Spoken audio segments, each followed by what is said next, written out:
அகமதாபாத்தில் இருந்து லண்டனுக்கு பிற்பகல் 1:17 மணிக்கு விமானம் புறப்பட்டுள்ளது.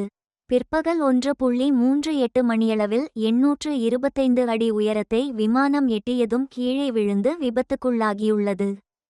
கீழே விழுந்து கட்டிடங்கள் மீது மோதியதில் எரிபொருள் தீப்பற்றி பலத்த சப்தத்துடன் வெடித்துச் சிதறியது.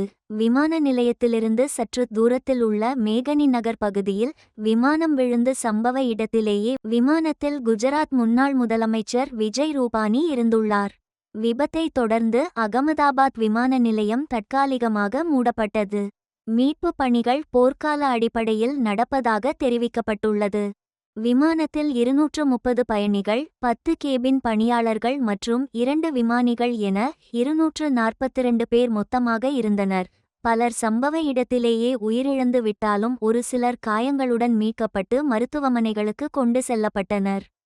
இந்த விமானத்தில் 169 பேர் இந்தியர்கள், 53 பேர் பிரிட்டன் நாட்டவர்கள், 7 பேர் போர்ச்சுகல் நாட்டவர்கள் மற்றும் கனடா நாட்டவர் ஒருவர் என ஏர் இந்தியா நிறுவனம் தெரிவித்துள்ளது. அகமதாபாத் ஏர் இந்தியா விமான விபத்தில் உயிரிழந்த குடும்பங்களுக்கு தலா $1 கோடி நிவாரணம் வழங்கப்படும் என டாடா குழும தலைவர் சந்திரசேகரன் அறிவித்துள்ளார்.